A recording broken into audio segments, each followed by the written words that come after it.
கனடாவின் வளம் நிறைந்த மாகாணங்கள் ஒன்றான அல்பர்டா தங்களை ஒரு தனி பிராந்தியமாக மாற்றிக்கொள்வதற்கு, தனி நாடாக மாற்றிக்கொள்வதற்கான விருப்பத்தை அமெரிக்காவிடம் தெரிவித்திருக்கிறார்கள். அமெரிக்காவுடைய அதிகாரிகளை இந்த மாகாணத்தினுடைய பிரிவினைவாத அதிகாரிகளும் அமைப்புகளும் சந்திச்ச விஷயம் கனடாவினுடைய அரசியல்ல பெரும் சர்ச்சையையும் விவாதத்தையும் கிளப்பி இருக்கிறது. இந்த மாகாணத்தை பொறுத்தவரையில இந்த விருப்பம் என்பது கனடாவிலிருந்து தங்களை ஒரு தனி நாடாக மாற்றிக்கொள்ள வேண்டும் என்ற ஆசை என்பது இன்று நேற்று உருவானது கிடையாது. 1930களிலேயே இந்த விருப்பம் வந்து அந்த மாகாணத்தில் இருக்கின்ற மக்களுக்கு உருவாகி இருக்கிறது.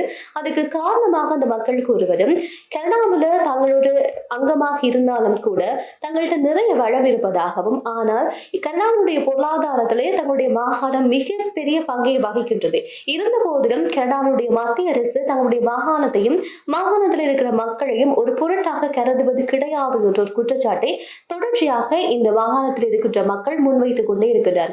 இந்த நிலையில 2025ஆம் ஆண்டு லிபரல் கட்சியினுடைய ஆட்சி வந்ததுக்கு பிறகு, லிபரல் கட்சியினுடைய ஆட்சியாளரான மார்க் கார்னி அவர்கள் பிரதமராக மாறியதற்கு பிறகு இந்த சர்ச்சை என்பது இன்னும் பல பெற்றது. ஏனென்றால் லிபரல் கட்சியினுடைய இடதுசாரி கொள்கையோடு இவர்களுடைய மாகாணத்துடைய கொள்கை முரண்பட ஆரம்பித்திருக்கிறது. பிரிவினைவாத அமைப்புகளுடைய கொள்கை என்பது முரண்பட ஆரம்பித்திருக்கிறது. இதன் காரணமாக இவர்கள் இதை மும்முரமாக செயற்படுத்துவதற்கான முயற்சிகளை மேற்கொண்டு வருகின்றார்கள். அது ஒரு விஷயமாக அவர்கள் சொன்னது, வளங்கள் நிறைந்த தங்களுடைய அல்பர்டா மாகாணத்தை நாங்களே சுயேட்சையாக ஆட்சி செய்ய வேண்டும்.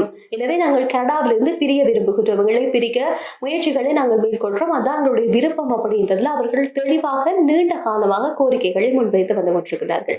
இந்த சூழ்நிலையிலே தான் இவர்கள் இப்போது அமெரிக்காவை நாடி இருக்கிறார்கள். உங்களுக்கு தெரியும், அமெரிக்காவுடைய ஜனாதிபதி டொனால்ட் ட்ரம்ப் அவர்கள் ஆட்சிக்கு வந்ததுக்கு பிறகு கனடாவை அமெரிக்காவுடைய 51வது மாகாணமாக நான் மாற்றுவேன் என்ற ஒரு சூழ்நிலையை இவர் முன்வைத்து அதற்கான காய் நகர்த்துகளை மேற்கொள்வதாக நிறைய குற்றச்சாட்டுகள் இவர் மீது முன்வைக்கப்பட்டிருந்தது. இதுக்கு கனடா அந்த நேரத்திலும் மிக கடுமையான பதில்களையும் சொல்லிக் கொண்டிருந்தது. இந்த சூழ்நிலையிலும் அல்பர்டா பிராந்தியத்தில் இருக்கின்ற பிரிவினைவாத அமைப்புகள் பிரதிநிதிகள் சென்று ஜனாதிபதி டொனால்ட் ட்ரம்புடைய அதிகாரிகளை சந்தித்து பேசி தாங்கள் கனடாவில் இருந்து பிரிந்து தங்களை ஒரு தனி பிரதேசமாக அடையாளப்படுத்துறதுல எங்களுக்கு விருப்பம் இருக்கின்றது என்ற விடயத்தை இவர்கள் கூறியிருக்கின்ற விஷயம் கனடாவுடைய பொருளாதாரத்திலும் சரி, கனடாவுடைய சுயேட்சையிலும் சரி மிகப்பெரிய செல்வாக்கை மிகப்பெரிய தாக்கத்தையும் ஏற்படுத்த போகின்றது.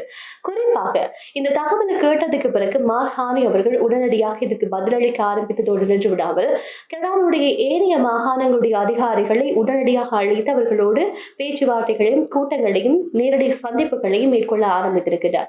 அதோடு ஊடகவியலாளர்களுக்கும் சில கேள்விகள் கேட்கப்பட்டது. அந்த கேள்விகளுக்கு பதில் வழங்கினார். அந்த பதில்கள் ஒன்று, முக்கியமாக அமெரிக்கா கனடாவுடைய இறையாண்மையை எல்லா சூழ்நிலைகளிலும் மதிக்க வேண்டும் என்ற ஒரு காட்டமான பதிவையும் மார்க் கார்னி அவர்கள் முன்வைத்திருக்கிறார். அமெரிக்காவுடைய ஆதரவு அல்பர்ட் பிராந்தியம், இந்த மாகாணம் வந்து கேட்கிறது. மாகாணத்தில் இருக்கின்ற பிரிவினைவாத அதிகாரிகள், அமைப்புகள் என்று சொல்லப்படுகிற நபர்கள் நேரடியாக போய் அவர்களை சந்தித்து பேசியிருக்கக்கூடிய இந்த முயற்சி எந்த அளவுக்கு பலனளிக்க போகிறது என்ற விடையும், அதே நேரம் ஒருவேளை இதுக்கு அமெரிக்கா உதவி செய்யுமாக இருந்தால் இது கனடாவுடைய பொருளாதாரத்திலும் சரி, கனடாவுடைய சட்ட நடவடிக்கைகள் இல்லாவிட்டால் கனடாவுடைய இறையாண்மையில் ஒரு பெரிய பாதிப்பையே உருவாக்கும் என்பதில் எந்த விதமான மாற்று கருத்தும் இல்லை. அதுவும் குறிப்பாக வரலாற்றுல இந்த கிபெக் மாகாணம் வந்து பிரிந்ததுக்கு முயன்ற போது ஏற்பட்ட விளைவுகளை விட இந்த அல்பர்டா மாகாணம் பிரியும் போது வருகின்ற விளைவுகள் அதிகமாகவே இருக்கும் என்ற அச்சம் கூடுதலாக உருவாகி இருக்கிறது.